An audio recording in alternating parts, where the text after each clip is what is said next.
Just going to open it up before we start, huh? Mm-hmm. Make sure it's on there. Yeah. All right, everybody. Welcome to the Two Dads Review Podcast. My name's Clay. I'm Corey. Corey's here too, in person, live in the office. Finally, it makes it so much easier when I do stuff when I do the post, man. That's the only reason I come over, man, because I genuinely feel bad about you having to edit it. It's not that I'm like, oh yeah, let's get the hell out of the house or anything, because sometimes I'm genuinely really comfortable on my couch, and I'm like, no, I'm getting kind of accustomed to this. Like I'm all right. I'm getting used to it. I like to come over because I know the process is way quicker. Oh, it makes it so much easier, especially when and sometimes it takes hard. Sometimes it's hard to find a time, man. Friggin' two dads, kids running around both houses. It's crazy. Yeah, because I'm squeaking this in between practices and shuttling children to where they need to go, and because I know it at 8 or 9 o'clock at night when both of us would probably be free. Like one of us is going to be at the point where it's like, nah, man, fuck this day. Like, sorry, dude. Like, it's not working. I know I would actually have a really good time doing it, but I'm out of principle not fucking leaving my house the rest of the day.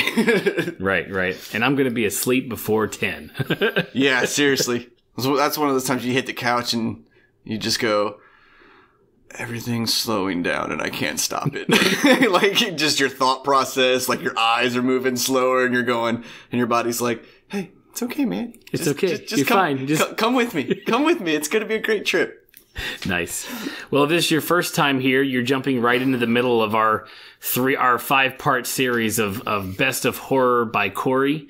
We are going to be reviewing the American Horror Story Apocalypse season that starts on September 12th. So we figured before that we would run up to that with some horror movies that are Corey's favorites. We've covered Evil Dead 2 a couple weeks ago. Last week was Black Christmas, the 2006 version, and tonight we will be reviewing. Not tonight; it's daytime. Today we're reviewing.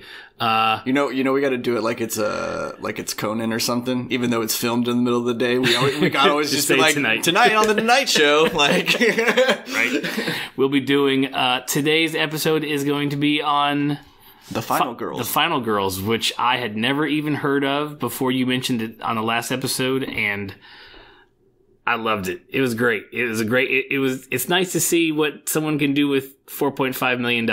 It's still better than the $100 million they spent on that piece of shit movie Oprah was in. Yeah, right. Like, that's called? Wrinkle in Time? Wrinkle in Time. Bullshit. Yeah, jeez, dude, we've almost been shitting on that movie for like 6 months at this point. Damn, that's bad. Yeah. Yeah, no, it's cool to see like people take a low budget, but you can tell that everybody that's on it is invested. You know, like they're having a good time. Like that's always fun. Like when you watch a movie and you can tell that, okay, they filmed that right up until everyone broke character because they're all laughing their ass off right now. Right? Yeah, there's a few scenes in this movie that you have. Yeah, to be and like, I've definitely I think since I picked Evil Dead 2, kind of rolled with a horror comedy flow. Because at first I was thinking, well, what do I want to do? Because, I mean, I like all kinds of horror movies. Like, The Exorcist is 1A and Evil Dead 2 is 1B for me. So it's, like, complete. But I'm also, who wants to talk about The Exorcist? Like, it's been beaten to death. And then some of the other horror movies, I'm like, those are cool, but you almost either have to kind of catch them by surprise or be in the mood to watch that type of movie. I'm like, but a horror comedy with, like, some kind of gross shillings that go in there, everyone, like, you can't go wrong like with the horror comedy genre. It's got like enough of everything for everybody. True. And I wouldn't even call Black Christmas a horror comedy. It is a straight horror, I would say. Yeah, but it's one of those movies which, like, I think that's the reason I like it, because it kind of reminds me of Evil Dead in a sense, where they wanted to make a horror movie, but because of just the way it's acted by the girls being teenage sorority girls, like, you can't not make some of that stuff just funny. Like, there's no way around it. So it was nice. Like, I think that's the reason I really like the movie, is because even though it's supposed to be a dark kind of horror movie and not really like, oh, we're going to gross you out or we're going to really scare you, it's just the dudes in the house vibe, and you're like, I don't like that. But there's just certain things that you're watching it, and you just kind of start chuckling, going, can't help it. You know what? Like, I know that's a movie, but I also know someone who would be that person. right? Like, and then you just start associating it with all the people you know, and you're like, yep, no, that's exactly how they would die. Yeah, very true. So if this is your first time finding us, you can always head over to twodadsreview.com. Check us out there. You'll find links. You can listen to the podcast from the Audio Boom site that will link you to. You can also find links to all the other great places that our podcast is located. Apple Podcasts, Spotify, Google Podcasts, Stitcher, TuneIn, Radio Public, and also a link to our YouTube channel, which I've been saying is youtube.com/twodadsreview, but it's not, because we're not that famous and we're not that popular on YouTube, so we don't have like our own URL name, or if I have to pay for that, I'm not doing that either. So the link to it is on our site. It's not /twodadsreview. Oops, I don't know. Huh? I wonder if you type that in. And nope, it does not. It failed. I tried. I was like, maybe if I just type it in, it'll. Nope. Just search for Two Dads Review. You'll find it. You can't miss it. The link's on the website. Just go find it. I mean, there's nothing special on YouTube. It's just audio. It's just another way to get to it. Yep, it makes it easy for you. So, and you can always find us over at Twitter and Facebook. Pretty much most social media places under Two Dads Review. So check us out there. Remember to share us around. Remember to subscribe to the podcast and turn on notifications, because the episodes do not come out on the same day any week, every week. So yeah, that's that. Before we jump into that, last night I got to see Mile 22. I went to see Mile 22 in the theater just because it came out last week, and I have a thing for Mark Wahlberg movies. I just like them. There's not one he's put out that I don't like, including, what's the M. Night Shyamalan one where the trees kill everybody? Happening, is that right? Yeah, The Happening. That's not a Shyamalan movie. Yeah, it is. That's why everybody hates on it half the time, because he's the director of it. I thought that was or maybe am I thinking the other movie? What was it? The Mist. No, The Mist is that's not. Yeah, it's not Shyamalan. But remember they remade it. Yeah, with right? Thomas Jane in it. Yeah, okay, that's the one I was thinking of. Mm-hmm. Yeah, no, The Happening is the one where all the trees kill everybody. Oh yeah. And everybody shits on it, and Mark Wahlberg's a whiny bitch the entire time. And it's got Zooey Deschanel in it before she was in New Girl. The Happening? What's the Lovely Bones? That's based off a book I've actually read, which is really, for me, is kind of a big deal. It's just amazing how many movies I can kind of think of real quickly, like and that, he's in that are just like dudes on a road, right? You know? I haven't seen that one. I know the story. I know the story from the novel, but I have not seen the movie. And he's in it, isn't he? I think he is. I think you're right. Yeah, but yeah, it was good. Except whoever edited it, and I'm not even gonna look the guy's name up because I don't care. But I don't think there was a single take. There was a single from one cut to another cut in the whole film that was longer than 3 seconds. And that's being generous. Like it got so bad at one point that I was literally going 1,000, 2, I was counting them as I was seeing cuts, because it was happening so much that I was literally, you didn't even have time to focus on what they were trying to show you in that time before they cut to something else in the same scene, in a location or whatever. And it's like, look, I know it's an action movie, and it was. Yeah, I was going to say, is that because it's like they're in like the frantic pace of the situation, so it's supposed to be like eyes darting all around kind of feel? That would be fine if it only did that during the action sequences. So they do that when they're having a conversation. He goes to the bathroom and the guy's talking to him through the stall. And yes. And I was like, come on. And honestly, I don't need your camera trickery. Just set the shot up so you can take it, and only, set a few cameras up and just give me a couple of angles from it and cut through that in your big action blowing shit up. That's fine. Yeah, because I think, we talked about this before where you were bitching about it, and I was like, I like how they do in Preacher. Mm-hmm. Like they have really cool choreographed fight scenes where like the camera... It's all one take. Yeah, and it's all one take, and it's like they even get to the point of where like the cut in the actual scene is just the camera getting too close to someone and then like resetting quickly right before he zooms back out of like, and it's all like one take. So I always thought, at first I was like, man, that's really cool. Like how they even like maybe camera rig that or something like that. And then you kind of come to realize that there was really no way to really rig a camera other than having a third guy in there who learned the fight sequence with them to be like the other guy, like, all right, this is like jump rope, like I'm in, I'm out, like that. It's like, fuck, dude, that guy should be getting paid more money than anybody, anybody else. And those are the impressive ones. It's when you realize that they have chopped it down so much that I don't even know if it has to be like annoying as an actor I mean, how much of this are you actually filming in what? Or are you literally saying those 2 words and then he's going, cut, okay, move the camera, 2 more words over. I mean, you just gotta be, I would imagine they just film the scene from one angle. Like 18 different angles, different takes. I bet you, I mean, if it was me, like if I had to think about how to set something up like that, like I would just set up every camera I could that would be out of the shot of the other cameras and film that. And then I'd be like, okay, we need it from this side, and move them to the other side and be like, all right, refilm it, and like, as long as the take's solid, right? I feel like you would already have everything you need to then just go, all right, I want camera 1A, this one, blah, blah, blah, and like cut it up. But yeah, dude, if you were a guy that was like there with just one camera and you're like, all right, talk, stop, next pitter patter, fucking 2 feet over, talk. Yeah. Like, I don't think there's been any behind the scenes stuff released yet, so I don't know. But yeah, it just looked like I hope they did it with a bunch of cameras and only like, here's one take, we'll do it with 3 cameras, then editor will cut between the 3 different reels.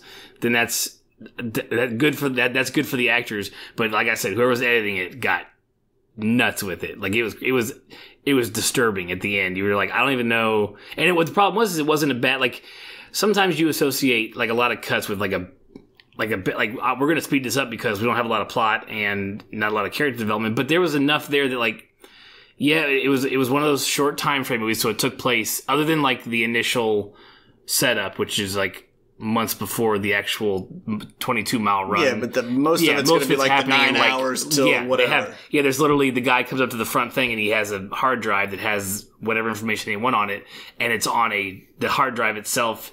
They called it something, and even being an IT guy, I was like, I've never heard of that, but I could just not know that. But the hard drive degrades itself after so many hours, so it's like, it had 8, like when the guy handed the hard drive off and they plugged it in, it was like, oh, it's going to be this whole hard drive, all the information is going to delete in 8 hours. Yeah, like it was taking itself down. So yeah, Mile 22 was good. Ronda Rousey's in it. She actually doesn't do a bad job, like acting chops wise. Like she did okay. And she was kind of a badass for part of it, and good on her. I always like to see that when someone is new to the game. And well, she's getting all of her acting practice in the WWE now. Yeah, not a lot to go off there though. Not these days. That's true. They're not trying. I've seen a few of her. I've seen a few of her stuff. It's real. Like, she did good in the movie, and like she looks like shit on live television. Like, when it comes to the acting portion, I'm like, maybe it took a couple takes then. Yeah. Well, I mean, it's probably got to be hard going from being taught basically your whole life to punch through something, because like. Oh, I'm just talking about her speaking. Oh yeah, but I'm just saying, like, in general, just the like idea of going, like I said, being taught to punch through something your whole life and then go, all right, I need you to hold back at the last possible second.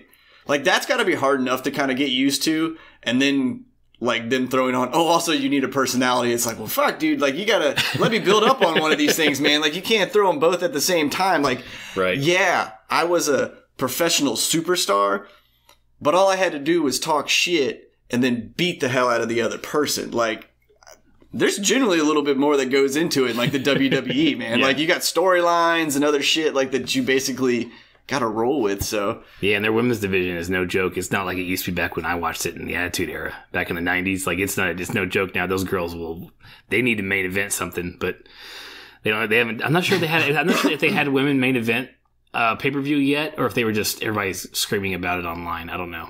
I don't know. All I remember was with like older wrestling. Was like the girls were in it, and they were always like arm candy, basically. And you knew they were all like super fit, because I mean, they were just physically attractive, every single one of them. Like, you could tell they worked out in the gym all day. But then it was like the best thing when 2 of the girls finally got pissed off with each other, and someone was like, you know what? Give them a match. And like, it was like, oh, fuck, dude, you're coming out of the woodwork. But now I've seen like the trailers or the commercials for some of the stuff. Mm-hmm. And dude, like, not that women can't do what men do, but watching a like 5'4" female do the stuff that like, what was his name? Like Ray Steamboat Jr. would do with like the mask on and stuff is like Ricky Steamboat. Yeah, there we go. Like Ray Steamboat, whatever. Ray Steamboat. But like watching an athletic female like 5'4" do that, it's insane because it's so much quicker and so much faster. And it's like that dude himself really wasn't a big guy by height standards because he's like 5'8" or whatever, but he was like 205. You know, and it was like, you shouldn't have that much mass on that frame, man, doing that kind of stuff. Yeah, they do seem to be, when I catch a women's title or women's division match, like they do seem to be like, everything seems to be so much quicker. Right? Yeah. And dude, I'm like, I was like, how are you pulling, are you pulling that punch or did you just kick that bitch in the face? Right, like, yeah. That was like, I mean, and I'm all about, like, I understand, like, how that stuff works, but some of the stuff, I'm like, I think she just laid her out for real. Like, I don't know. So, yeah, it's interesting. But, yeah, Ronda Rousey did good. Mark Wahlberg was fine. Lauren Cohen from Walking Dead was awesome in it. Good action. It was, I mean, it's rated R for a fucking reason. Like, there's just people getting splattered everywhere. It was great. Yeah, I wish they would get rid of PG-13. They really should. So hard. Speaking of PG-13, our PG-13 horror movie that you picked. Because it is PG-13. But before the movie, next week, part 4 of 5 of our Best of Horror by Corey. What are we watching next week? I'm going to watch Dead Snow next week. Dead Snow. So be prepared to read unless you speak German, right? Is it German? Is it Russian? There's Nazis. There's snow Nazi zombies. Well, I'm trying to think. The Nazis. The Nazis speak German, but I think, if I remember correctly, the actual language, the Swedish. Oh, okay. So it's still all subtitles. Yeah, it's all subtitles. Like there's. I think in the movie in the beginning, there's like one moment where crystal clear English comes out, and it's I think it's like a cuss word, but it comes so perfectly timed throughout like the conversation that like you just lose your shit. That's nice. Yeah. So but no, it's definitely reading while the movie's going on. You fucker. You know I hate reading, but I hate subtitles. Coming from the guy that told me to turn closed caption on while we were watching. That's because I'm 38. And I have 3 children, and when I want to watch, I realize now why my grandfather used to watch with closed caption. Part of it was because he was deaf from World War II and being on a battleship. The other one was because we all don't shut the fuck up, so I can only turn a TV up so loud. I'm just going to turn on closed captions and just read the plot. So I've started watching it and when we do our movies, I miss people mumble shit, and then you start reading closed captions. You're like, oh, damn. That's what they were saying? That's good. So yeah, I don't know. Anyways, that was... Yeah, I was laughing my ass off. She's like, turn it up. And I'm like, in the back of my head going, you can't fucking hear this, man? Like, goddamn, dude. The intro guy for Final Girls was very, like it was, I don't know if it was like either the way your TV was bouncing off the wall or just the way they had it put in, they had it dubbed in. It just seemed like it was like garbled a little bit. It's probably just me. Oh, I don't know, dude. I don't know. My daughter broke my super nice TV, so it wasn't her fault. You had VR on her head. She didn't know where she was. Yeah, no. I mean, in the grand scheme of things, I'm the only one to blame in the situation. Right. It just she hit it twice. You know. It's at some point, there was something there the first swing. And the funny part is because when I turned it on, like you could see where both of the marks were, and so I went, "You hit the hell out of it once." Now, what I wonder is, did you lift the headset up and go, oh shit? Or did you actually make it through that second swing and hit it and go, oh, I'm still close to something and realize it's the TV? Like, I kind of want to know, what was it like? Well, it's already broke. I mean, VR still works. Oh, kids. They're the best. Yeah. I'm waiting for my 70-inch to lose it to a Lego or something, get chucked at it, and I guess I'll go back to Costco and be like, all right, give me another one. They're fairly inexpensive at Costco. You can get a big one for, I saw a 55-inch for like $200. Yeah, I've definitely, any TV in my house that breaks from now on, it's like 4K because they're coming way down in price. I saw it on yeah, the only and I still want a big TV, and it's like, this is first world problems, but it's like 55 inches. $200, man, that's a really good deal. But you're not big enough to where I want to put you on the wall. Like, the wall that I have to put it on, I'm like, it's got to be at least a 65-inch TV. Like, it does. The way the room is. But then I'm like, I don't want to pay $800. And that's like a dirt cheap, like 65-inch TV. And I'm like, right. Nah, fuck that, man. Like when that comes down to like the 4 range, like if they ever somehow go, hey man, there's a 70-inch and we're going to make it 6. Mm-hmm. I'll be like, you got a new customer. Yeah. No, you can get a 70-inch at Costco for just under $1,000, I think. At least starting. After tax, of course not, but you know what I mean. Like it's right there, like 99.8 or something. Yeah. So you're like, okay, all right, you got me. So yeah. Anyways, enough of our first world problems. Final Girls.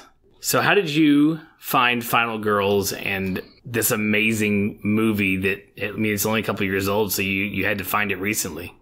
Yeah, man, it was one of those, like, what do we do tonight? And it was turn on Netflix, or I think it was Netflix or Hulu, but it was action adventure, no. Comedy, no. Horror, all right, let's see what they got. And then we just started trailering it up, and I saw the Finalist Girl trailer, and I was like, that looks legit, man. Like, you know, it's one of those things you don't expect to find on a Netflix or a Hulu or unless it's already been out in theaters, you know, because I was like, where the fuck did this movie come from? Right. You know? Very limited release, if very few theaters got it. So, just gave it a shot, man. And it's kind of cool because it's one of those casts where you'll recognize everybody in it. Yep. And there's a few, and the other thing is too, it's like, it's kind of like Cabin in the Woods. When you watch it now, you go, oh shit, dude, Thor's in there. Yeah, right. Right, like it's one of those movies where you'll look at everybody and you'll go, damn, dude, like 3 years ago, you guys were just starting, and every one of them seems to have like kind of taken off in their own specified like trajectory, you know, because you have what's her face from American Horror Story. Yeah, Taysa Farmiga. Yeah, I wasn't even gonna try to say it, dude. Like I was like, I'm gonna fuck her name up so bad. Yeah, Malin Ackerman from Watchmen and Billions. She blew up since Watchmen, really. Yeah, I mean, and she's been around forever in the acting game, too. Like, I mean, she's in that old Ben Stiller comedy movie where he, like, goes to the beach, you know, and...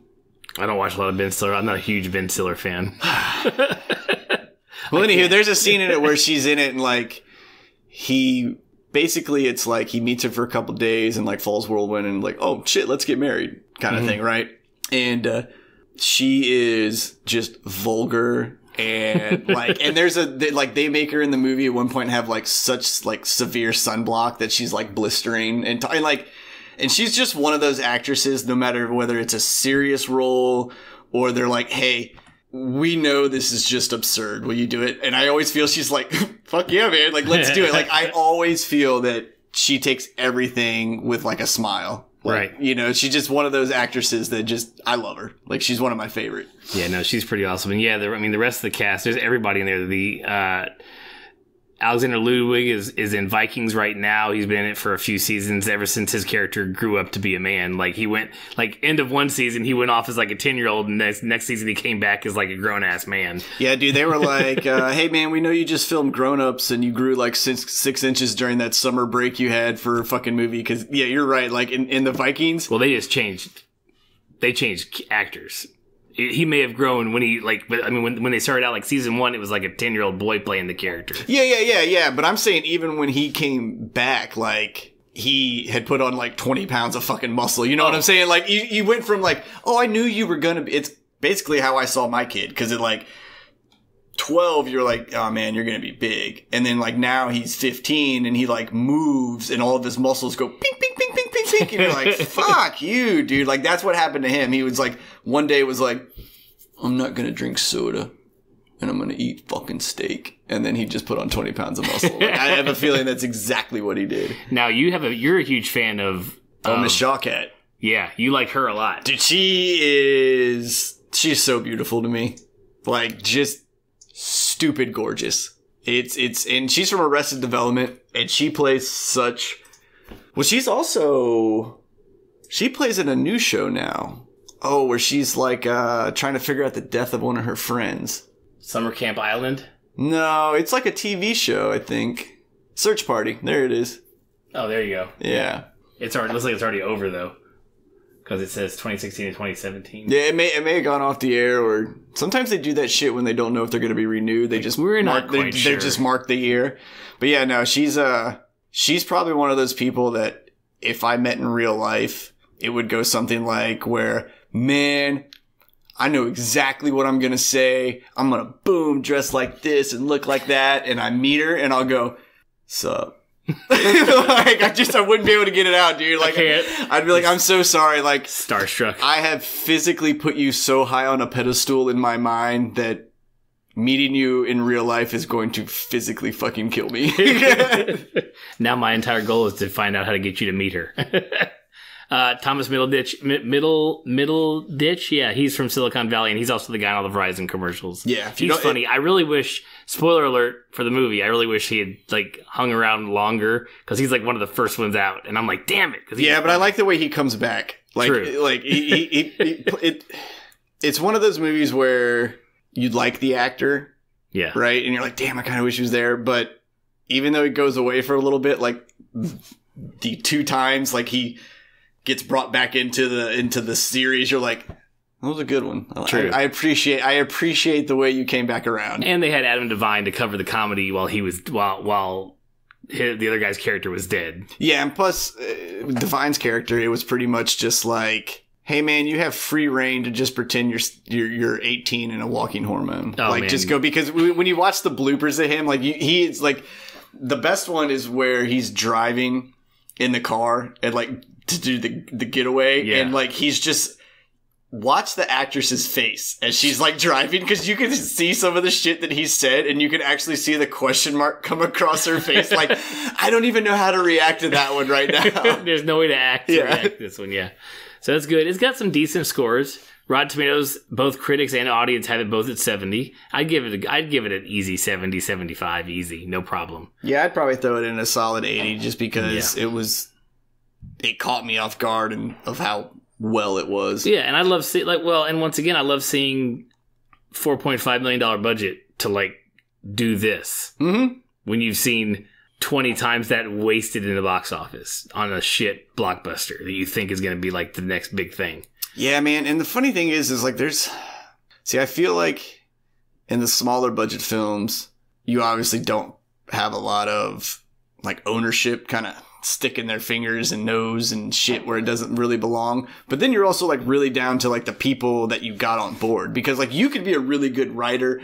and or director, but if you can't afford a dude that knows what the fuck he's doing with the camera or like the right kind of sound people and stuff, like you still get a shit film. So like when you have a small budget and a film like this comes together, it's just going, dude, you picked all the perfect pieces. Like you got the actors at the right point in their film career where they're all taking off being good actors, but they're probably all not getting paid an absorbent amount of money, you know, for a film and stuff like that. It's cool. And then you get a big budget film and you go, how many people signed off on this fucking thing? Yeah. Like it has to go through so many more hoops that like I'm always curious of who looked, like how many heads actually looked at it and went, this is what we're going with. Like, this is where it's at. We're looking at you, Wrinkle in Time. Jesus Christ. So speaking of the writers, this is written by 2 gentlemen, M.A. 410 and Joshua John Miller. So a couple of cool trivia bits for it, because I read the trivia all the time. Number one, they're a couple. Cool. So they were together and they created a show by the name of Queen of the South, which is either still on or just wrapped. They had a few seasons of it. It's about women cartel, like drug cartel, like it's a whole big like Mexico drug cartel thing, and it's got the bad guy from Desperado in it. The guy who's the brother of spoiler alert, Desperado, but yeah, has that bad guy in it, and he's like one of the cartel. I think he pretty much just plays a cartel member anytime he's in anything. But yeah, he's in it, and I don't recognize the 2 main ladies in it, but it looks. I watched the trailer today to see it. I'd never heard of it before. But the other cool trivia is that Joshua John Miller is the son of the actor who played the priest in Exorcist. So Father Ascarius, is that correct? Is that the name of the old priest? Or I don't think it was the old priest. Father Karras. No, he's the young priest. He's the younger of the two. Okay. Yeah, so his dad's Father Karras. Gotcha. Okay. Yeah, his father is Jason Miller, and so he was. And what happened was this movie was written by Joshua Miller to cope with his dad's death. When his dad died, he wrote this movie, and it makes sense. Like, the whole plot of this whole movie is just him getting over how he's dealing with his father's death, and like being able to go into a movie, a slasher or a horror movie, to spend time with your dad. That's kind of cool. It's kind of cool. There's actually a lot more feels in this movie than I expect there to be. Yeah, man. There's a couple scenes where I was like, oh, whoa, what's going on here? Dude, that fucking straight up sitting right behind you, man, when her mom appears. Pops up, yeah. Because you see it in the film, and then when they're actually in the film and she pops up and it's like, oh, hey. Like, dude, I fucking instantly started wondering. I was like, nah, fuck. That would get me. That would get me so bad. Yeah, and Taysa, I think is how you say her name, the emotion that she's able, we know she's a great actress for American Horror Story, so just like in this fun, campy movie, like for you to be able to like break it down and do that kind of emotion, because she was tear, like her eyes, like I'm like, how are there not, like she got her eyes so as far water as they could get without a tear coming out of them. It was like pools, like in her lower eyelids. Like I'm like, how is it not like streaming down your face? Because they are on mine right now. So yeah, let's talk plot of this movie. So which first off, this is a great plot. Like it's not like you haven't seen the whole go into a movie thing before, but I tell you what, man, like just the way they did it and the stuff they did with this movie is just fantastic. So we start with Max. Actually, we start with like a trailer, like an old school, like VHS, like grainy looking trailer of a Friday the 13th-esque, like campfire, sleepaway camp style, horror slasher flick. And you kind of get the background of you get a trailer for the movie. And we're like, okay, what is this we're watching? And then we see that it's Camp Bloodbath is the name of the movie. And then we realize that our main character, Max, is watching it on her smartphone or whatever. Yeah, she's like got like YouTube pulled up watching old school trailers or whatever, so she can, which is funny because like, I know her mom, like, it's weird because she looks at that already like she doesn't have a mom. It's kind of like, why are you watching that, right? Like, do you think if your mom, let's say, was like had a classic film of some sorts, right? That maybe even a cult classic, like it never made her an actress, kind of like this plot here. Yeah, like Ickerman's character, like she's still struggling. Do you think you'd be like blasting like YouTube while your mom's doing an interview or whatever it is she's doing, like going, oh man, that's my mom's like one film, right? Right. I feel you would only be doing that if your parent was like already gone. Yeah, I'll give you that. Yeah, I can see where you're coming from. But yeah, I don't know why she was watching that one, especially since when her mom gets back in the car and she's like, oh, they said they recognized me. And she was like, was it from my, my arc on whatever TV show? And they're like, no, you were in Camp Bloodbath. And she's like, damn it. So the mom, you already know the mom's name is Nancy. Or no, the mom's name is Amanda. The actual, like, outside of the movie, her name is Amanda. She already hates, she doesn't like the fact that she was in that movie anyways, because of the cult status that it kind of typecast her in. Yeah, it's definitely like, oh god, I wish I never did that movie, like, because that's the only thing people remember me by. But, even and this is just me, like, kind of thinking about real life scenarios, right? Like, if everybody seemed to kind of remember you, like, from this movie, I'm trying to think of someone that's been, like, typecast, like, kind of as of recently, like, they're still doing okay. True. You know what I'm saying? You could think about anybody in, like, Star Wars. Well, except for maybe Harrison Ford. I would say Harrison Ford never got typecast because he fought against being typecast. But I would say, like, Mark Hamill's typecast. Carrie Fisher, before she died, she's pretty much typecast. They both, she worked behind the camera a lot after Star Wars. She did some stuff, but not a whole bunch. But yeah, there's people who are typecast, I'm sure. Yeah, but Star Wars is kind of like a special case scenario, right? Like, yeah. Because it is one of 5 defining films that are out at this point in time, right? Like right. So I'm trying You're to talking about like lower yeah, horror because style. like well, even like in Mark Hamill's case, like it kind of sucked for his acting career, but Star Wars was so big, Mark could do whatever the fuck he wanted. Okay, so what if I say like Robert Englund, like the guy who played Freddy Krueger? Now, is that typecasting, or is that dude a guy that just like fell into his fucking like dream role? You know what I'm like? I'm trying to think of somebody where you watch. Like, okay, actually, a good one would be New Girl, Schmidt. Oh. Right? Okay, like Schmidt's character, that dude. Nope, don't know it off the top of my head. Green something. Fuck. But anywho, like, I feel like he's typecast. Like, he'll never be able to be anybody but Schmidt for a very long time. Right. Like, and even if she appears as somebody else, everyone's gonna go, "Oh, that's Schmidt." Like, he did well. So I'm really trying to figure out why everyone seems to remember her from this terrible movie that's a cult classic that somehow hasn't like at least put her on a signature circuit. Like, right. Just go out and fucking say hi to the random strangers that come by and, you know, collect your $2,000 or whatever it is. And like, I don't know. Like, I just don't like this. The one thing that really bothers me with this movie is how somehow that's how somehow she's like a failed actress, but everybody knows who the fuck she is. And then her kid already doing the, "Oh, my mom's gone, let me reminisce on something." Right. Kind of thing. And then after that, like, the rest of the movie opens up and it goes and does its one thing. But it's every time I watch this film, it's like the one thing I just can't wrap my head around. Like, I'm like, why is she watching there that? is no sense that they would be struggling in any way unless she was just bad with money. And they are, and that's what they move to. So when she gets back in the car and they drive away, Max is going through the bills. The daughter is going through the bills like, "Mom, we need to come up with $174 for the electric bill." So like, she is definitely struggling actress. Like, she is not getting work. She, you know, we can tell the interview didn't go well. And the mother, but then the mother also has this like nonchalant, like she throws all the bills out the window. So it's like this nonchalant attitude towards money anyways, where she's like, it'll all work itself out in the end type thing.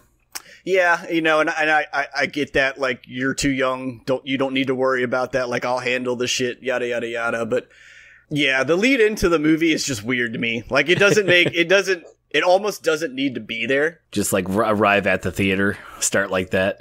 Yeah, like, you could have just, well, you got to build, but this is the only thing this is good for is building even if watching the trailer bothers you, it kind of gives you a lead into what we're dealing with, the whole plot of the movie, without actually like spoon feeding it to you, like by people conversing about it. You could have just started the movie with her like getting in the car and going, "Hey, they recognize me, but they recognize me from that movie." Like, she didn't need to have the YouTube clip, and then you just have the car wreck. And there you go. Like, it's just weird. Like, it bothers me so bad. And I don't know why. Like, you know, one of those things where you're just like, this really should have no influence on me whatsoever. But this 5 minutes, like, just blows my mind until they start the movie up, like the actual movie. I'm like, why? Right. Like, it has to give you that. They had this great mother-daughter relationship. They shared a song that they both, Betty Davis Eyes was the song they shared.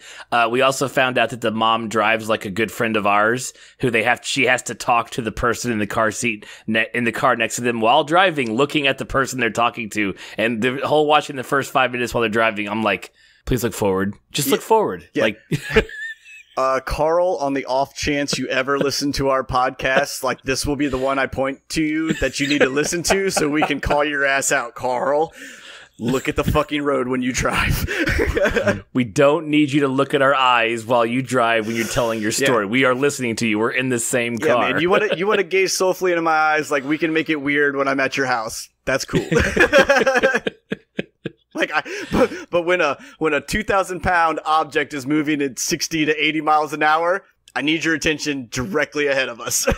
Right. And never ever should you say whoops when you're driving. Wow, I had never thought of that. Didn't you tell me he said whoops when you guys were driving somewhere one time? He's like, "Oh, whoops." Like, yeah, like he was looking at me, and then you know how like power steering kicks in after you make like a turn, you know, and the wheel comes back. So he kind of like had the grip where you feel like you got it, but all of a sudden the wheel moves and you go, oh shit, like the car goes a little further than you expected, and he goes, whoops. And I was like, no whoops. Nah. This is one of those situations where whoops is the worst thing I want to hear coming out of your mouth. Like, correct. It should be whoops, the engine light came on. Like, follow that whoops up with something, man. Not like, whoops, I lost control of the vehicle. Hey, we're okay. Okay, we'll leave him alone now if he's listening. Yeah. There was our good 2 minutes on Carl's driving.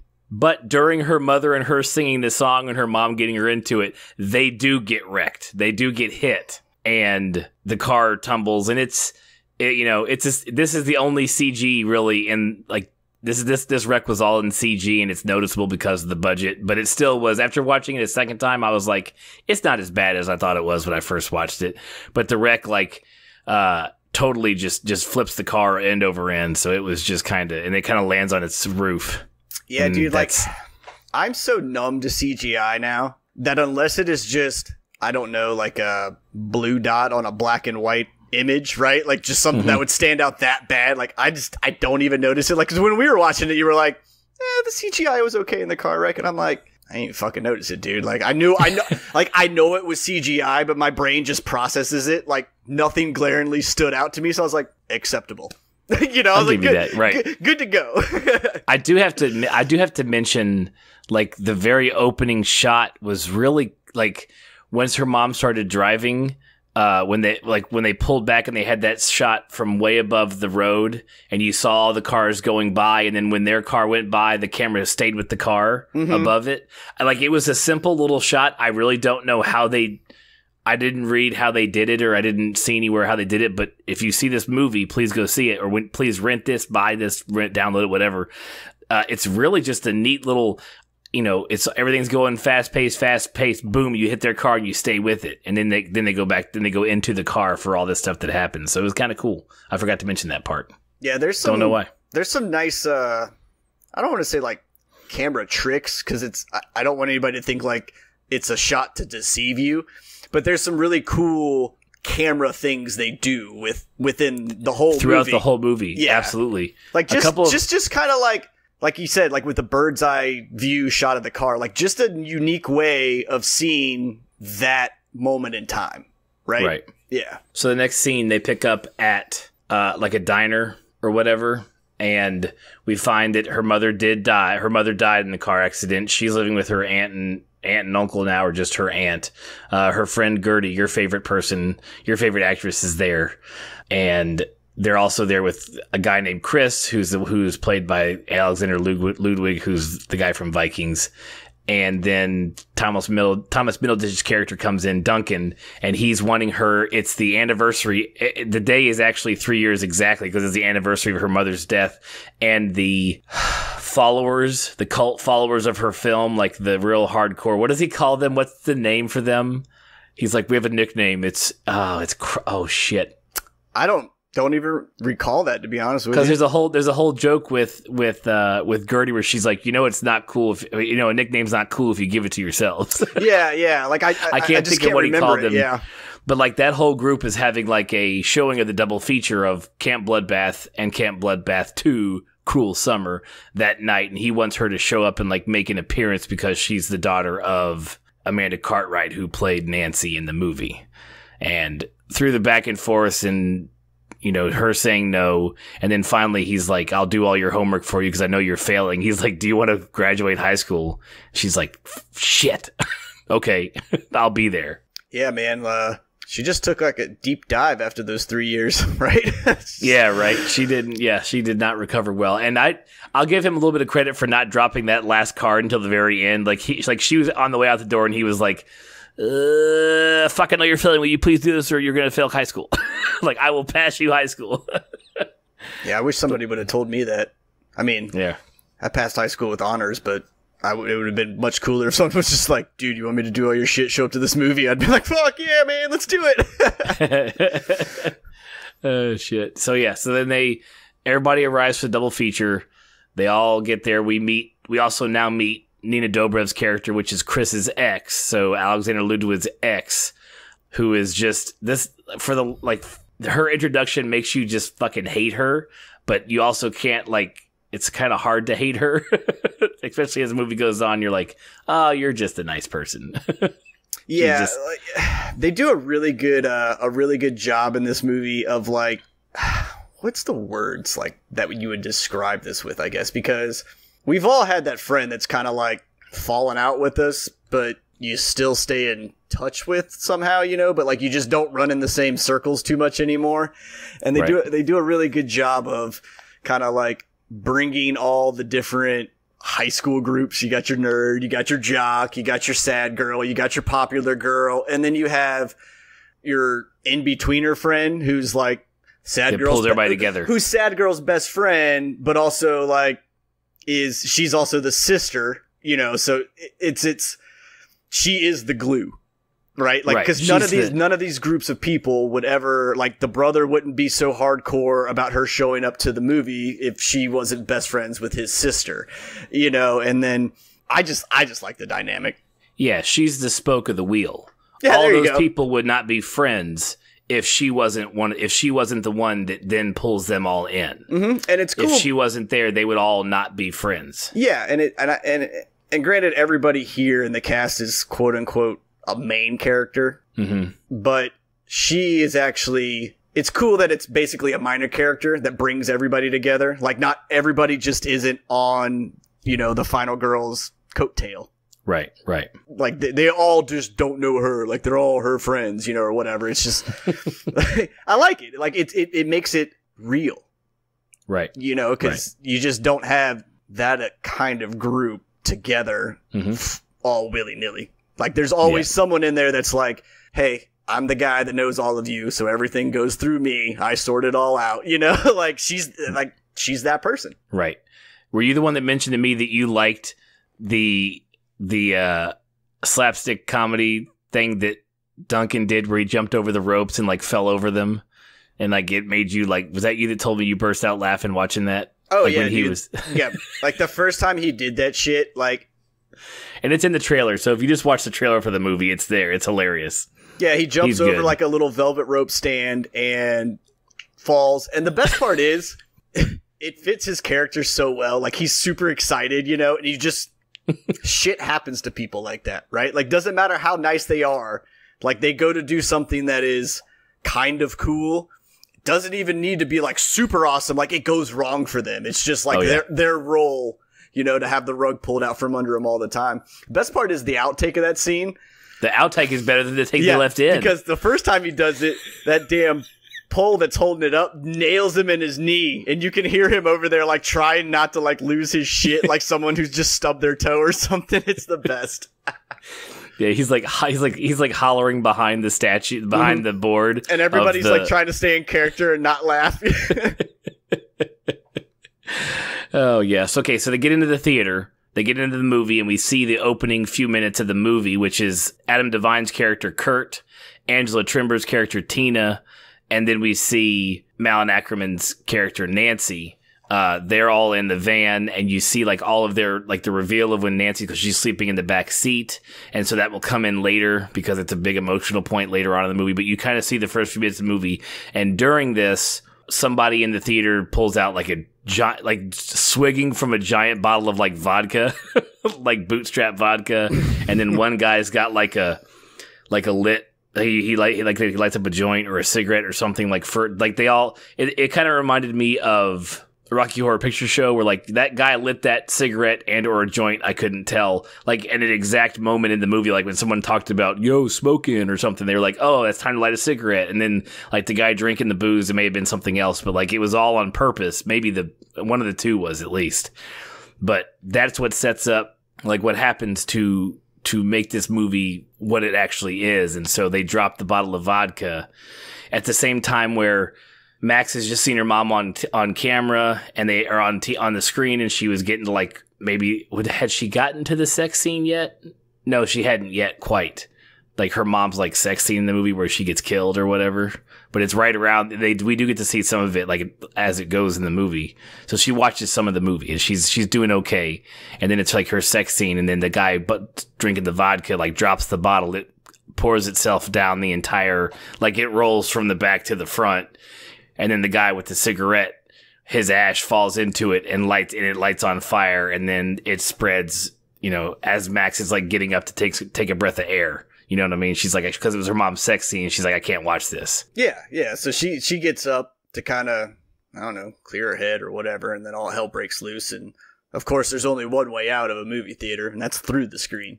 Right. So she hacks the screen. She grabs someone who had a prop machete, but turned out being like a real machete.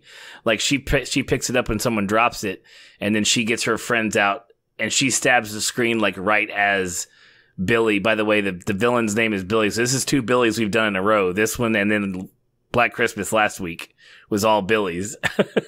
Yeah, dude, Billy's not having a good run for being helpful people. Yeah. At our reviews. Don't ever trust Billy. We see you out there, Billy. Yeah, you.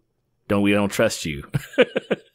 So she gets through the screen, and as they go through the screen, then they all just kind of like, what is it? It's just like goes to white, right? And then she kind of wakes up like in a field, pretty much. Yeah, so she cuts through the screen, and then it's like one of those super bright lights, and then as our eyes come back into focus, they're in the movie. They're in the woods. They like come out and they find a path. Like as they all like, oh shit, we're all here. It's like the whole like group of them, like 1, 2, 3, 4, 5. The 5 of them are there, and they all kind of show up on the same trail. And then we see the van coming down that's driven by Kurt and Tina stops and they ask it like, do you guys know where, Camp whatever the real name? Oh, Camp Bluefinch is. And they're like, yeah, it's that way. And then they drive off, and then they wait like by the side of the road for 90. And they tell you with a title card, it's like 92 minutes later, and the same thing happens again. And they're like, wait a second. So the same van comes by, asks them, which way is Camp Bluefinch? And then Duncan's like, wait a second, I think I know something. Let's see. And he times it.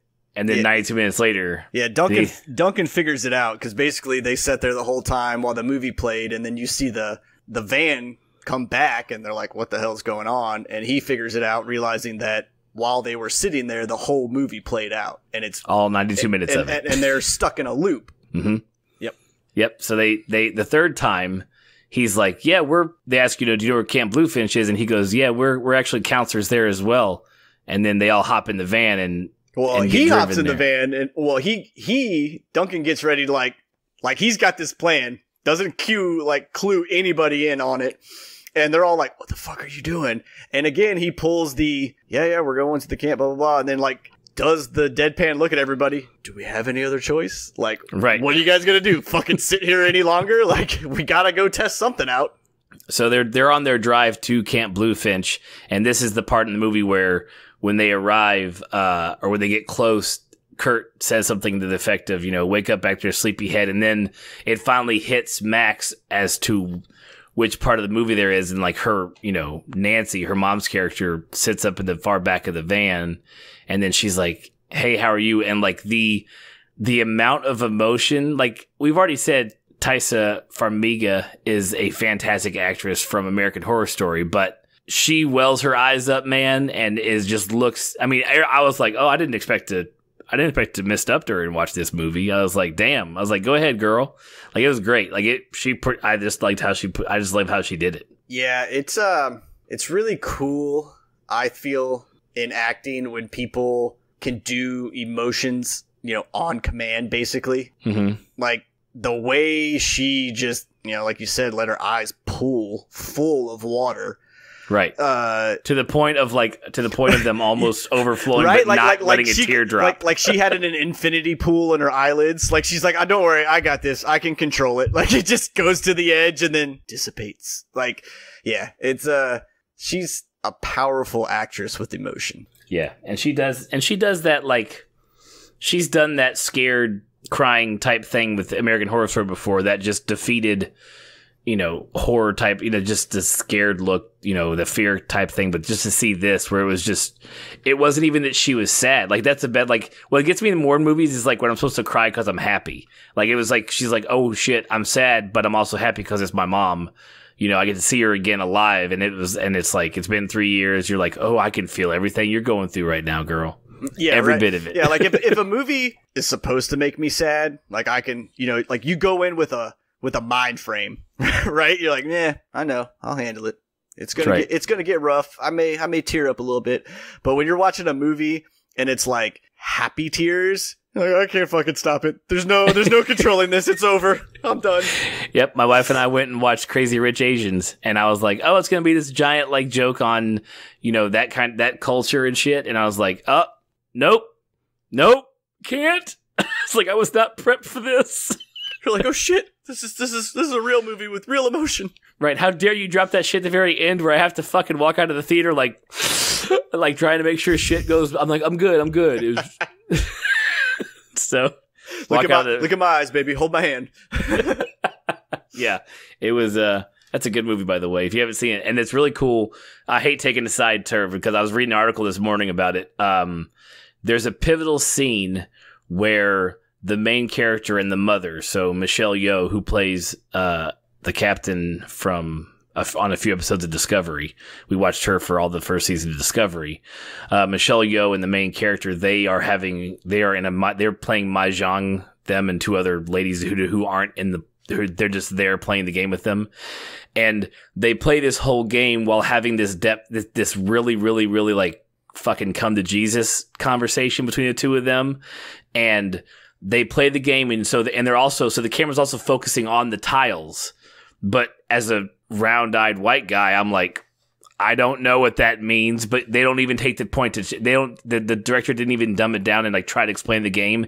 You just knew from the verbal conversation that the game was enacting that conversation via the game while she was also doing it verbally, and it was just a big giant like middle finger, and it was fucking awesome. And like at the end I was like, fuck yeah, I don't know my genre, but who gives a shit? This is awesome. It was a shit. So very cool scene, and like just a great movie overall. Great laughs. I mean, it had a couple of fantastic comedian actors in it, of Asian descent, of course. So you had the guy from. I would hope so. You had the guy from. Hope there's like no white people in that movie at all. There aren't, and if they are side characters. Because it also takes place like overseas, right? Yeah, she flies over pretty quick, so any white folk are out of the mess pretty quick. Yeah. Okay. Yeah. I was going to say, like, I was like, please tell me there's not like an abundance of just you and I's walking around in that movie. Nope, not a bit. It has oh shit, what's his name from The Hangover? The guy who comes out of the trunk of the car. Oh yeah. Okay, I can't remember his name, but I know who you're talking about. It's probably racist that we can't remember his name. It's not racist that you don't remember someone's name, man. Ken Jeong is his name. Yeah, he's hilarious. Absolutely hilarious in it. And his daughter, the girl who plays his daughter, I've never seen her before in anything. I don't know if that's bad that I haven't seen her in anything, but I haven't, and she is on point as well. You can tell some of her stuff just from the trailer. Like you can see like how funny she is. So it's a great movie. Sorry, sidetrack. I had to bring that up because my wife and I went and saw it. It was awesome. We don't get very many dates, not with 3 kids. So yeah, that's your fault. Yeah, true. So anyways, all right, back to it. So they arrive at the camp. We meet the rest of the obligatory characters in the movie, and it's the whole thing with the 5 of them trying to like A, convince everybody else that that they're supposed to be there, and B, try to figure out everything about the movie and what's going to happen next. Yeah, they're still in that if I get hurt in the movie, am I hurt in real life kind of thing. Like they don't know any of the consequences of any action they have. Like basically they're just like, okay, let's pair off. And they were just trying to get out of there at first. Like they tried to borrow Kurt's van, and he chucked his keys into the forest. Just like, I'm not going to need it for 3. Like, you're going to need those keys at some point, dumbass. But he like chucked it. He's like, you want my van? Here, go find the keys, and like threw him in the forest. Well, he's a dick. Well, that too. Adam Devine character is a dick. Yes. Yeah. I mean, he's just like in this movie, he is the alpha male, which is funny because like, he's not an alpha male in real life. No, which is hilarious, which makes it even more funny. I don't know. I mean, what defines an alpha male at this point in time? He's not your giant, muscular jock, right? That plays like the guy that gets all the girls. Like he plays that character. He just doesn't look like that character. True. He plays it in a lot of things. He plays it even where he plays it in Pitch Perfect, even when he's he plays that alpha role. Like, I think that's one of his things. So it's just his shtick. I guess. I mean, because even in Pitch Perfect, like, yeah, he's like the leader of the group. I don't know. It doesn't matter. It doesn't. Yeah, he's hilarious and it's great. No, he's a funny dude, and I think I'm trying to make too much about why he threw keys into the fucking woods. No, it's cool. No, and the whole point of him doing that was really to get them to be looking for them when the first kill of the movie occurs. So they're looking for the keys when like this one girl who's out like looking for mushrooms or some shit comes across the hiker. And they like make out. Of course, it's a horror movie, or it's a slasher flick. So if you have any sort of sexual whatever, you're gonna get killed. So as soon as she makes out with the guy gets killed while she's like turned around, like they're both gonna get undressed. They're like, oh, turn around. And so, but the best part is the 5 main characters, like the 5 characters not in the movie, are like watching from like behind a log, and Duncan's like, "We'll just watch this." It's like what did he say? He said it was like it's like watching like livestock. Like they're supposed to be murdered. It's fine. Like, oh yeah, he said, pretend we're filming a nature documentary. He's like, you don't interfere. Yeah. So the kill happens as it is in the movie, and then Duncan is trying to.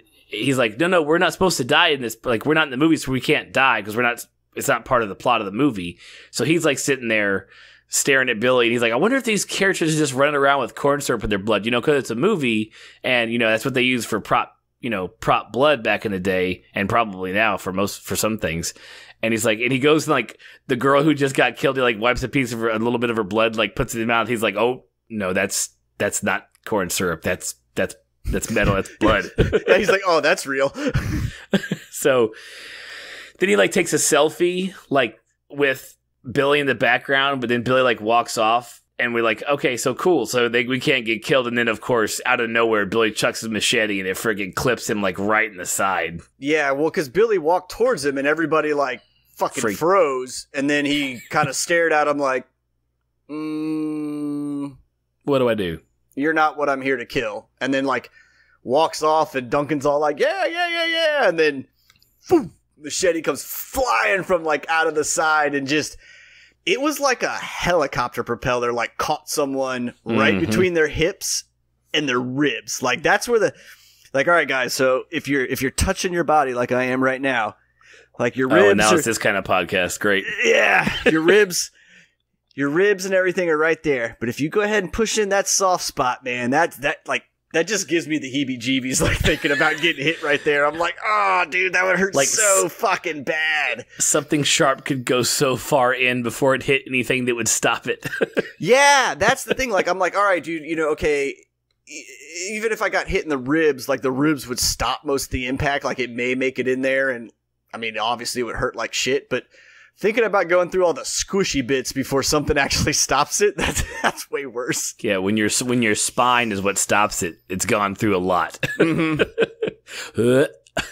So he dies, and all the other 4 take off, like they scream and holler and run off like you should in a horror flick. So they run off back to the main camp, and they're like freaking out, trying to figure out what to do, and then who remembers that the final girl. Because the final girl is who shows up next, like the girl in the movie who turns out to be the final girl in the actual, as the movie goes on, she's the one that supposedly survives. Anyways, one of them remembers, oh, we should just stick with the final girl then, because she's the one that survives, so why not stay with her?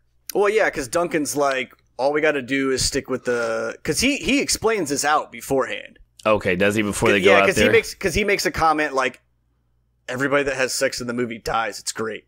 And so, like, he says that, and then he also talks about how the final girl was the virgin. Like, she didn't have sex with anybody.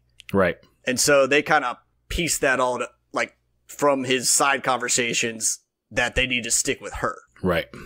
Yeah. And she's the way out. Now the 4 of them are freaking out and, like, stuck in the house. The final girl arrives. She's like, we don't have any new counselors, but at some point she's okay with it. And so they're inside the main cabin, and Nancy starts telling the story of Billy. Starts telling the the flashback of Billy. And this part, now that I've shit on their CGI for the car crash, the melting away of the room they were in was done way cool. Like, it looked really cool when they did this, when it went from her telling the story to them being in the black and white. Oh yeah, where it does like those weird like stalagmite kind of like drop down liquid melting thing. Yep.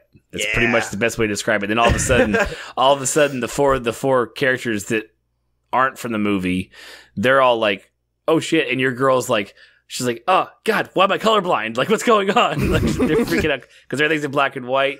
Like, there's even like there's this black and white shot when a car pulls up. There's like, it says like Camp whatever 1957, and then when they go to follow the story as it progresses, they have to step over the letters because they're actually there. Yeah, that was the thing I liked about that they put in the movie. Like when descriptive wording came up about where they were, it was actual lettering in the film. Right. You know, like.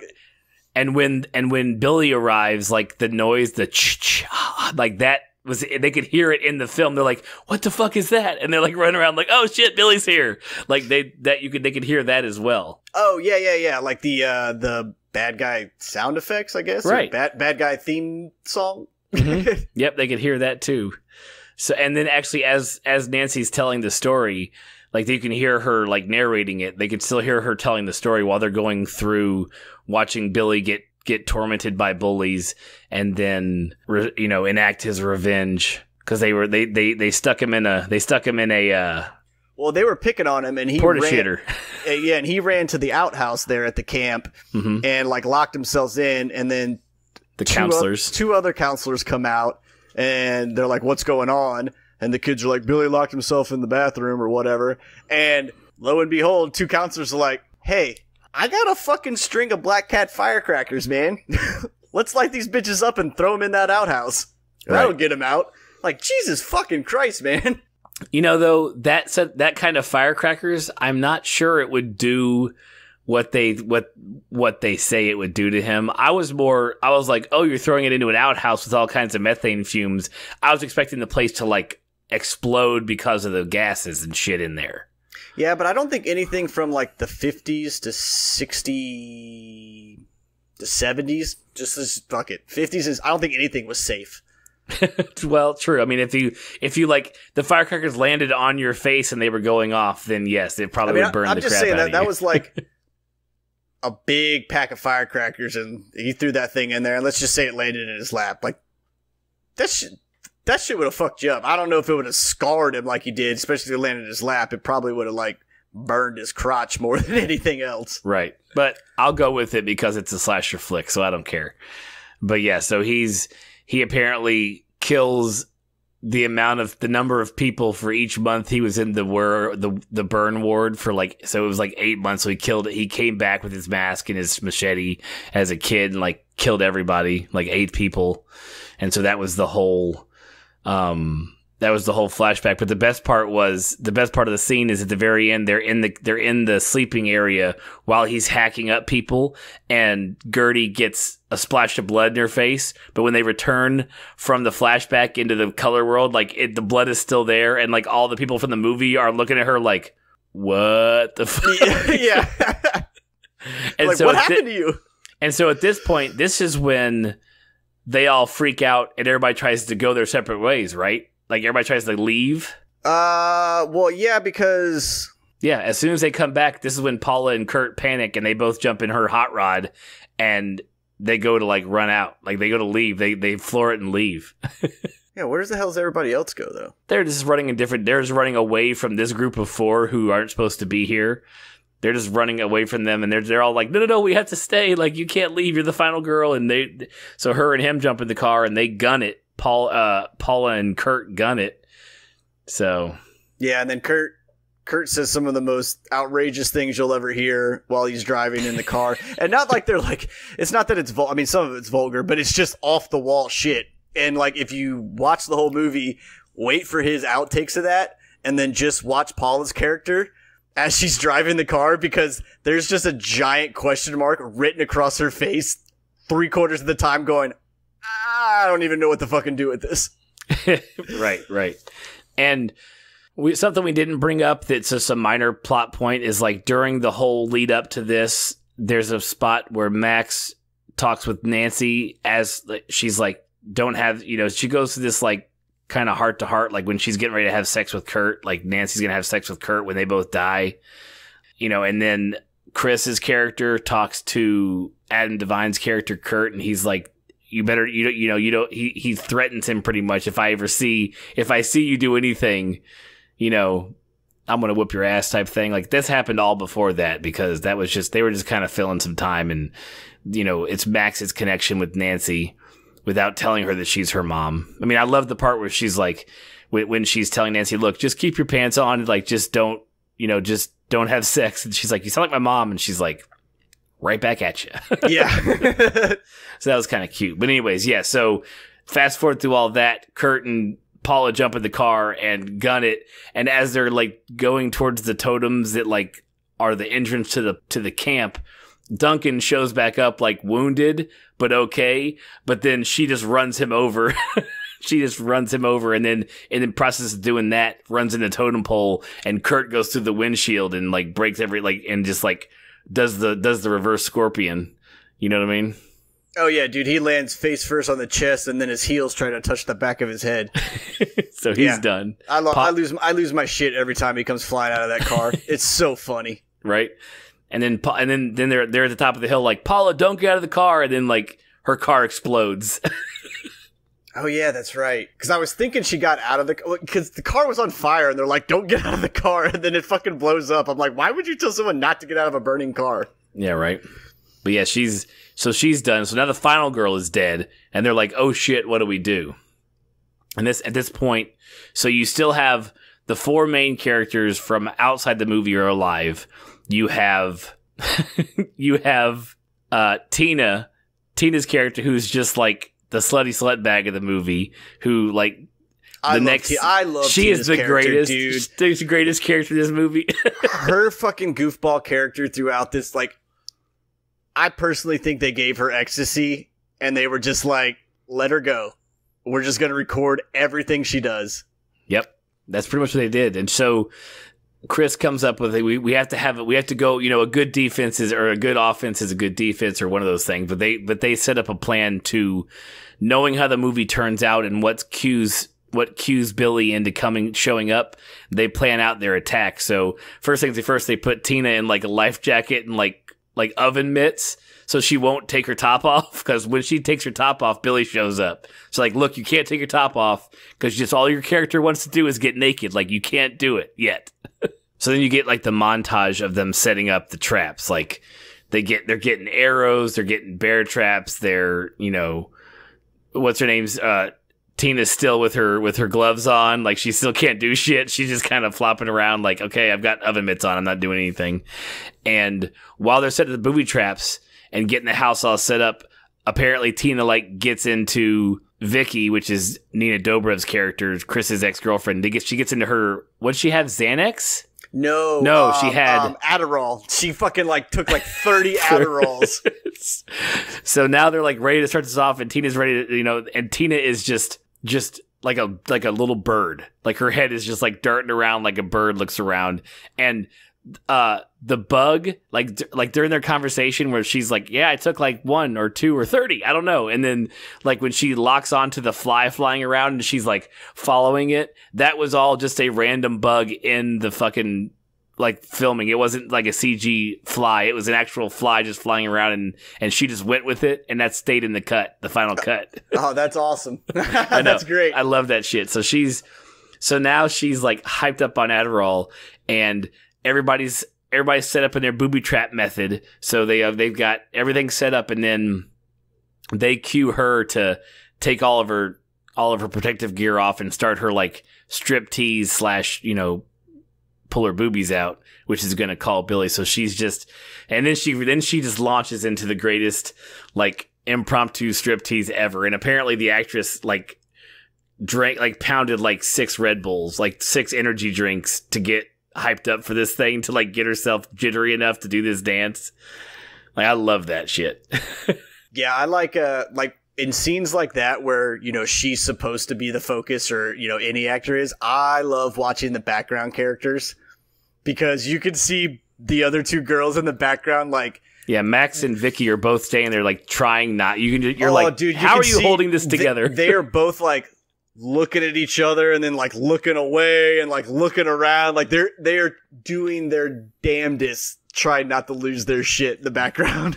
And it's the greatest striptease ever. It is like the greatest dance of like everything 80s you can think of, from Flashdance, like all that shit is in this dance that she does. And then she finally like pulls her top up, and that's when Billy comes out of the fog. So they're like, okay. And so Chris is telling her, just hold, don't move until he's close enough. But she freaks out a little too early, and she turns and runs, and like in like one of the most, this rivals, in fact, in the exact way that someone dies in the show. I knew I was going to lose it as soon as I started talking about it. Outlanders? Hold on, Googling. Not Outlander. Outsiders. Is that what I said? I said Outlanders, didn't I? You said Outlanders, which I think's that like... Yeah, Outlander is the other one, yeah. That romantic shit. Yeah. When she runs and like trips over the tripwire and like lands her head in the bear trap, like that death was the most surprising shit I've seen since one of the sheriffs in this show, Outsiders, like in just randomly talking to somebody, falls over and his head hits a bear trap, and then his head like fucking rolls down a goddamn hill. And it was just like something that's just, I think I may even sent you that clip back in the day. I was like, you have to watch like this like 30 seconds of this show. Maybe you should watch this show. It's crazy. What show is this? Outsiders. It's got the guy who played Opie in Sons of Anarchy in it, and you're just like watching this show, and like it's about these backwoods people in Kentucky up on a hill that they think they own it. I've seen that. Oh man, yeah, it only lasted like 2 seasons. Someone was trying to pick it up. It was on WGN. WGN had like 3 shows. They had like the show Salem. They had Manhattan, which is about the Manhattan Project that developed the A-bomb, which was a fucking awesome show, and that ended way too early. And then they had Outsiders, and then those all 3 have ended since this, way before this recording ever happened. So, but they're all great shows. WGN had like 3 shows. They're like, we're putting all of our money into these 3 shows, and they were good for the seasons they were on. Salem lasted like 5 seasons. It's all about Salem witch trial era, that kind of stuff. That fucking show is shit. That show was garbage. That show had it was good for a season or 2, but the last few seasons I was just there because I already put 2 seasons into it. You're gonna finish out, goddammit. See, that's not a good TV show. Like the fact that someone kept giving it seasons, and you go after season 1 or 2, you go, all right, I've already invested this much time. I might as well stick it out. Like at that point, it's not a labor of love, dude. It's just a burden. Like you're like, all right, fuck it, I'm gonna stick this out. You're right, because I have to know what happens, damn it. I have to know what happens. And if I've already given you 2 seasons and I didn't lose you, then I'm gonna watch them all out. At some point, if it does fall off, it does, but this one happened to stay on because I was like, there were some parts that just kind of got to you. They were pretty good. But anyways, yeah, so her dying like starts this off like the whole trap doesn't work right. Billy comes busted through the door. Some of the stuff goes off okay. Like there's a battering ram that like slams him into the door that has like antlers on it and impales him on it. Yep. And then he looks dead. Basically, it looked like everything worked. Right. Billy's all pinned up on the door, and they were like, "Get the knife," and the dude walks over there to get the machete, and Billy's like, "Gotcha, bitch." Yeah, and all of this scene, there were a couple of long shots. I thought it may have been like a one take from when they started the booby trap, like from when she fell, but it wasn't. But it was filmed in a way it was like, oh, there's only a couple of cuts, so there were some like nice long tracking shots of like Billy getting thrown against the wall, then up to where the Gertie and the other dude was that went down and then got stabbed, and then it breaks down from there. So when Billy stabs the guy who comes to check on him, the other ones run for the kitchen because apparently he has another way upstairs from the kitchen area. So they're like running there and they're firing like flaming arrows at him, or arrows in general. Are they flaming in the kitchen? Because I know they're flaming in the bedroom. I don't know. I don't think it doesn't really matter at this point because all of this fails. True, it all fails. They finally get him upstairs where Vicky, Chris's ex-girlfriend, and Gertie are supposed to be they're manning the string that's holding the bucket full of gasoline or some sort of flammable liquid, probably gasoline, and it jams.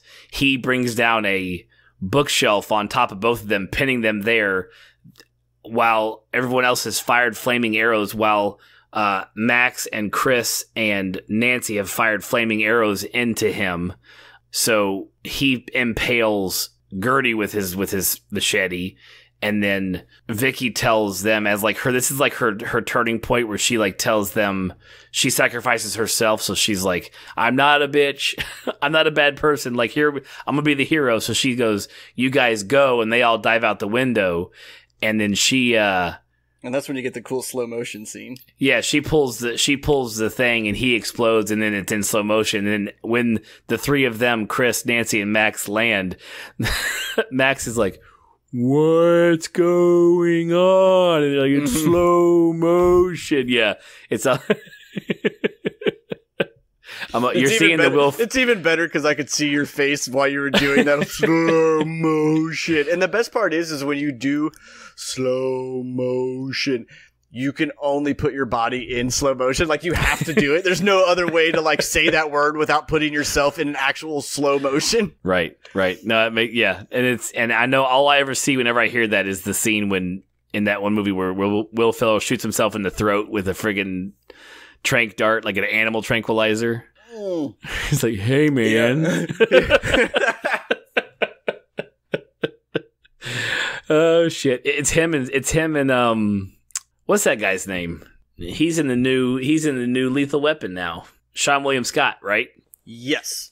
Yeah, Sean William Scott. It's the two of them, which you can't help with that one. What movie is that? Is that Old School? It's Old School, isn't it? Mm-hmm. Yeah, because they're like at the kids' party, and like Sean William Scott is like the animal wrangler. yeah, like the petting zoo guy. Right. So then this is kind of like the climax of the fight. So Billy jumps out the window in slow motion as well. So everybody's hauling ass. They get to the creek, and then as they get to the creek and they come out of slow motion, Max is like, quick, fucking flashback. Tell the story again. So to get them away from Billy on top of them, they tell the story, which then brings Billy, Max, Nancy, and Chris into the flashback again. But this time, like when Billy materializes, he's right in the way of the car, and the car smashes into him, sending him through the letters that were on the wording on the ground they stepped over earlier, which is awesome. Because I was like, that's exactly why they stepped over it, because someone's going through that shit later on, and that's exactly what happened. So Billy gets hit, they run off. When the story is done being told, then they're at the creek bed and he's gone. So there are a few liberties with this movie that you have to let it go, because the universe doesn't make a lot of sense. If you sit down and actually like analyze it, you're like, number one, Nancy gets it. Like the whole like she gets it. Like the fact that it brought Nancy into the flashback doesn't make any sense, because it only brought the folks who were not in the movie into the last flashback. But now that Nancy knows what's going on, and she's like been woken, maybe, I don't know. Like, I bet you the first flashback was actually a scene, like that was part of the story, where mm-hmm. Nancy tells it. So in obviously in the movie, if we were watching it, it would change the scene. So it brought them with it. I think in the second one, like you said, the fact that they're so far off the script that every character is now like live, like fair game. Mm-hmm. So I don't think her movie role has any rules to it anymore. True. Yeah. I would go there, because she's also earlier on knows that she's not the final girl. Like Max tells her, and actually no, I think Vicky, like in one of her bitch moments, is like, you fucking die at the beginning anyways, because you're just a nerd with a clipboard. Like, you're not the final girl. So, because she's like, I could be the final girl. Remember that conversation that happened way earlier on? That's when everyone was like, no, you have to be a virgin. and I love what Chris and Vicky's like, or Chris and Vicky, he's like, no, you're not. She's like, that doesn't count, which is like anal. Mm-hmm, yeah. Whatever. Okay. He's like, really? Yeah. And so, and I think they said in the movie, the only true blue virgin they have is Max. Yep. You know? So let's see. So they escape him for the moment with the flashback. when they come out of it, he's not there anymore, so they're running away. I guess during the fight on the previously before they went to the flashback, Chris got stabbed at some point. Like he got stabbed by Billy because Billy had a knife, had a bone handled knife on him too, and he stabbed Chris with. They went in the flashback. They got out of the flashback. He wasn't there, and then they bring Chris to the. They help Chris get to like I guess it's a chapel or something. A chapel. I think it's a chapel, or it's just. I thought they went to Billy's house. Like, because remember in the in the flashback, the second time they find out where he goes. Right, maybe it is the house. When the slow-mo gets broken, it's Billy grabbing Chris is what breaks the slow-mo story. Like, even after he gets hit, he grabs Chris. When he gets hit with the car, and they see all that shit going down, like at some point, Billy gets to Chris, grabs him, and breaks the slow-mo. Chris gets stabbed, and then while Max is tending to him, Billy kidnaps Nancy. He takes Nancy and takes her through the woods. And because of what they saw in the slow-mo with Billy's barn, like where the boy ran off to, Max takes Chris to an abandoned chapel in the area, like, and says she wants to stay with him so he won't die alone. Max is like, look, I won't. Why he says this, though, is really where he's really confident he's okay. You know what I mean? Like, he is real confident, like, I won't die alone. I won't die. I'll be fine. I just think that's like, somebody just going, I'm going to say what you need to hear. Right. Kind of thing. Like, what's the point of telling her I'm going to bleed out or die probably by the time she gets back? Just be like, don't worry about me. I'm good. I'll be fine. Like, I'm good. You go take care of the situation. Because honestly, all your eggs are in that basket at that point in time, right? True. Like, she needs to go do her thing. You need to go take care of that shit. So hopefully we all get out of this and are alive. Right. So this is when Max leaves him, runs to the barn to find Nancy tied up there. Max fights Billy. She also gets stabbed, but Nancy gets Billy off of Max, and they run. But at some point, Max gets Billy off of him, and they all run back to the chapel. So it's Nancy and Max and Billy, or Nancy and Max and Chris at the chapel. And Max is hurt real bad with her stabbing. Chris has been stabbed. Nancy realizes, she's like, I'm not the final girl. Like you guys said, I'm the girl with the clipboard, so I'm the only one who can bring him out. So she goes out, and she knows that as Max is like, because Max is like dying here. But because she's the final girl, Nancy knows if she sacrifices herself, Max can't die. She'll come back and fight Billy, which is exactly what happens. So Nancy goes out, and she starts doing a little strip tease to Betty Davis eyes. Betty Davis eyes, which then, Max is like more and more hurt as she unbuttons her shirt. Billy comes out, and he stabs Nancy and kills her. And at this point, Max, like, it's almost like she got a power up. Like, she sat up and she's like, yep, I'm good. Let's fucking do this. And so this is when this is a great choreographed fight, by the way. Like, between her and Billy, like, it has all of the shit you would ever want in, like, a fighting the big boss fight. Yeah, no, it was a great fight scene. Yeah, so they have... Especially that killer knee slide. Hell yeah, during the whole stuff, you have a bunch of disarming and big giant throws and, almost doing certain things. And then, at one point at the end... Billy throws his knife like that, the nice spinning horizontal motion, and Max runs and does the knee slide and slides up underneath the blade while she's holding, and she has the machete, and then she stands up and like hacks him in the leg and then does a spin around and fucking cuts his head off, which is great. So that's done. Chris is better. He gets up, they kiss, and then so as they're kissing, like it's cool because like where the sun's coming up, because it was nighttime, of course, like that's where the credits roll. Yeah, I like the whole, like, during the whole fight scene, there was that cool like purple, red, and like blue thundery sky kind of going on. Oh, I love the sky. Yeah, the sky was awesome. Yeah, it was real sweet. And then, so after she kills Billy, credits roll, and you're like, oh shit, it's done. Mm-hmm. And then the credits roll all the way through, and then also, like, you get, like, the old, like, back in the old days, if you watched the movie, when the movie was done with the credits, you would see the final, like, rating stamp. It would be like, this previous movie was rated R, blah blah blah, but by the MPA or whatever. Like that doesn't happen anymore. But back in the old movies, they used to do that. So they roll that and then they're like holding on to each other as like the film tears from the reel. And then everything goes white, and they think they're like, oh, we're gonna, hold on, we're making it out of here. And so they all wake up in a hospital, like all okay, or at least the two of them, her and Chris wake up in the hospital. Yeah, because everybody else just kind of walks in, right? Like they're like behind, they're like behind a curtain, and like they hear a voice. Because I was trying to think, I was like, no one else was in there, and you also find out that their friend survived. Yeah, Duncan's there. Yeah, Duncan's there, and he like pulls his shirt up, and he's like, I mean, I got this, but I'm okay. And he's got this like gnarly scar down the side of his body.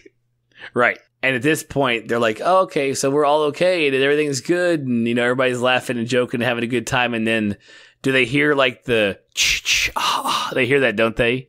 Yeah, because there's a doctor and a nurse about to get all schwiggity. Exactly.